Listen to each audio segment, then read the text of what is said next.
हाँ, कितना मजा आ रहा है ना इस सुहाने मौसम में झूला झूलने में। ये सब तो हमारी हेमा की जादुई लंबी बालों का कमाल और नतीजा है। चारों बहनें कोयल, जागृति, बरखा और मोहिनी एक बड़े से पेड़ पर झूला झूल रही थी। ये जिस पर झूला झूलती हैं कोई मामूली झूला नहीं, बल्कि इन चारों की बहन हेमा के लंबे बाल होते हैं। अपने लंबे बालों को टहनी से बांधकर हेमा अपनी चारों बहनों को झूला झुला रही होती है कि तभी उन्हें चिल्लाने की आवाज आती है। लगता है कोई मुसीबत में है, हमें उसकी मदद करनी चाहिए। पांचों बहनें जैसे ही उस आवाज का पीछा करती हुई जाती हैं तो देखती हैं कि एक बूढ़ी औरत का पैर गड्ढे में फंसा हुआ है और वो दर्द से करा रही है। आप ठीक तो है ना? आपका पैर गड्ढे में कैसे फंसा? पता नहीं बेटा, मैं तो यहाँ से गुजर रही थी कि अचानक इस गड्ढे में मेरा पैर फंस गया। मेरी मदद करो, मुझे बहुत दर्द हो रहा है। कलावती का पैर बहुत छोटे से गड्ढे में फंसा होता है, इसलिए कलावती को अपना पैर उस गड्ढे में से निकालने में काफी दिक्कत हो रही थी, जिसे देख जागृति कलावती की नजर से छुपकर अपने हाथ की एक उंगली घुमाती है और देखते ही देखते वो छोटा सा गड्ढा बड़ा हो जाता है, जिसके चलते कलावती आराम से अपना पैर निकाल लेती है। आप ठीक तो हो ना? ज्यादा दर्द तो नहीं हो रहा? बेटा बहुत दर्द हो रहा है, लगता है पैर में मोच आ गई है। कलावती को इस तरह दर्द से तड़पता देख मोहिनी अपने हाथ की उंगली घुमाती है, जिससे कलावती का दर्द अचानक ठीक हो जाता है। अचानक मेरे पैर का दर्द कम कैसे हो गया? माँ जी, कभी कभी मोच पल भर में ही ठीक हो जाती है। आइए हम आपको आपके घर छोड़ आती हैं। पांचों बहनें मिलकर कलावती को उठाती हैं और उसे छोड़ने के लिए उसके घर तक जाती हैं। घर पर कलावती के पांचों बेटे अभिनव, आलोक, जयेश, रितेश और अखिलेश अपनी माँ का इंतजार कर रहे होते हैं। अपनी माँ को वो पांचों जैसे ही और लड़कियों के साथ देखते हैं। अरे माँ, ये लड़कियां कौन है? बड़ी ही प्यारी बच्चियां हैं ये। पता है, आज रास्ते में एक गड्ढे में मेरा पैर फंस गया था। कब से अपना पैर गड्ढे से निकालने की कोशिश कर रही थी, निकल ही नहीं पा रहा था।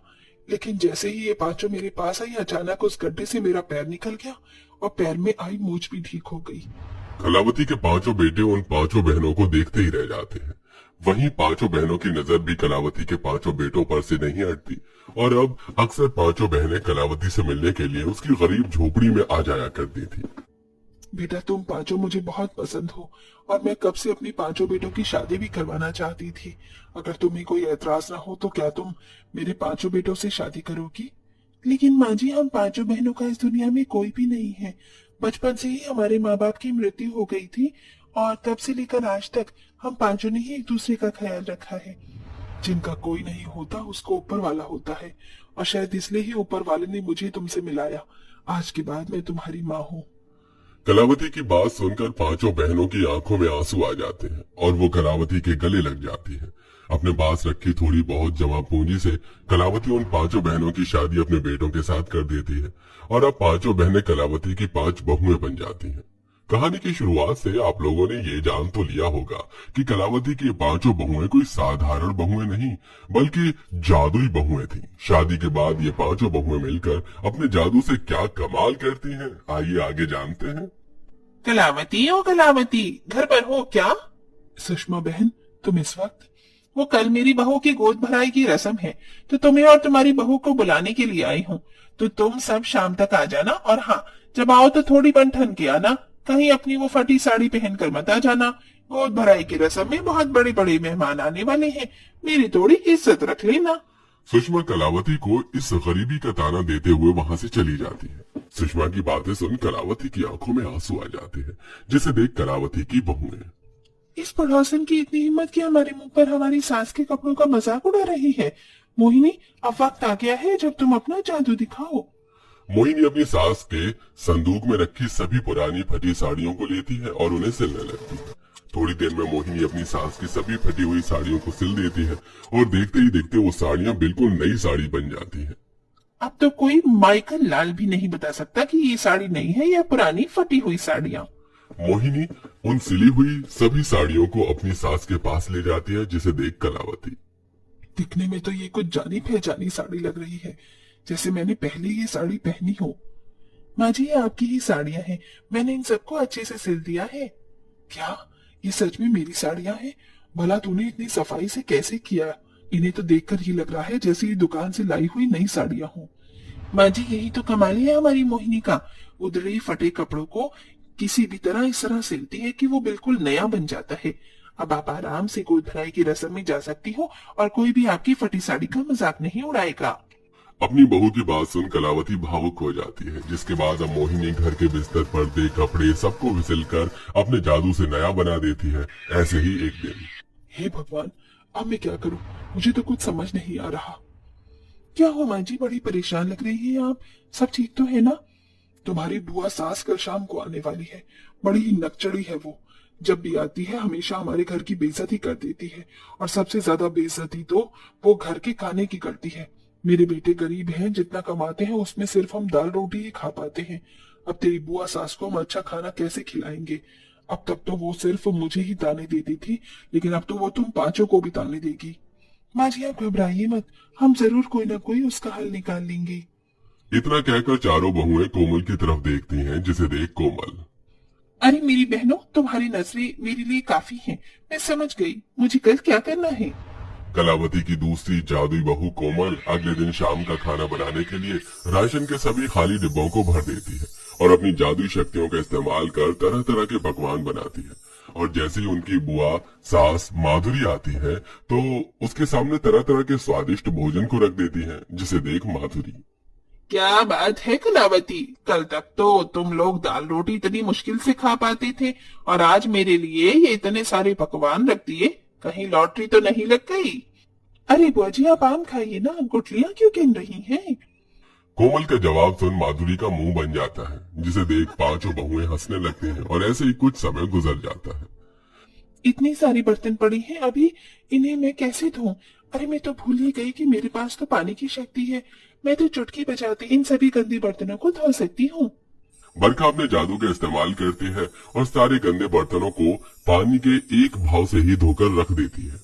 चूल्हा जलाने के लिए कब से लकड़ियां ढूंढ रही हूँ, लेकिन कोई भी बड़ी लकड़ी मिल ही नहीं रही। सिर्फ एक छोटी छोटी लकड़ियां हैं। अब लगता है मुझे भी इन्हें बड़ा करना होगा। जंगल में इधर उधर नजर घुमाकर देख जागृति अब अपने जादू का इस्तेमाल करके छोटी छोटी लकड़ियों को बड़ी लकड़ी में बदल देती है, जिससे वो अब आराम से खाना बना पाती है। अरे हिम्मा बहू, जरा एक रोटी और देना। जी माँ जी।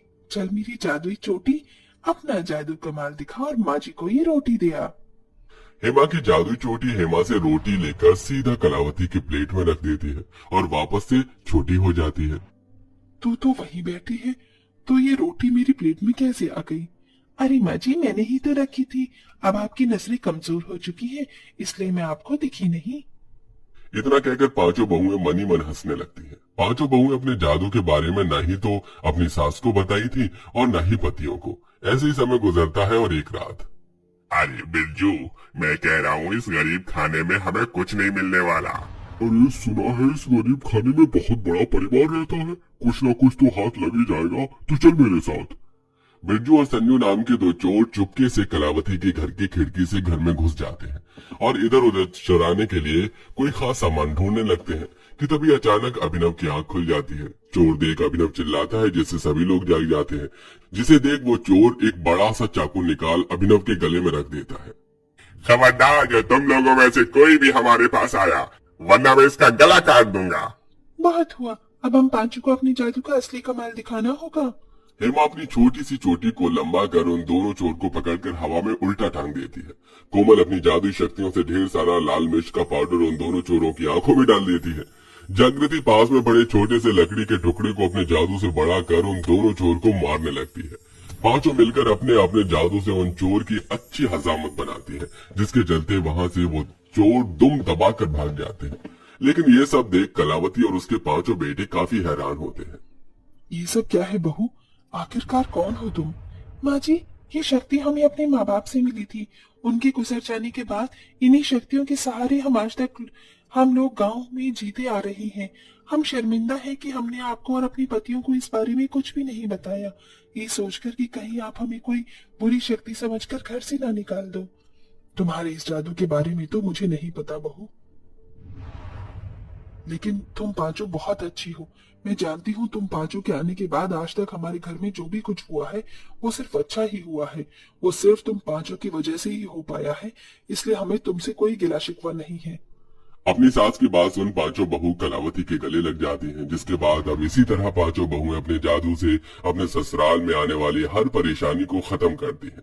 इसी के साथ अगर गांव में कोई और भी किसी परेशानी में फंसा होता तो पांचों बहुएं उसकी मदद करने से भी पीछे नहीं हटती। वेल दोस्तों, आपको इन 5 बहू में से कौन सी वाली बहू का काम सबसे ज्यादा अच्छा लगा? उस बहू का नाम कमेंट करके जरूर बताइएगा।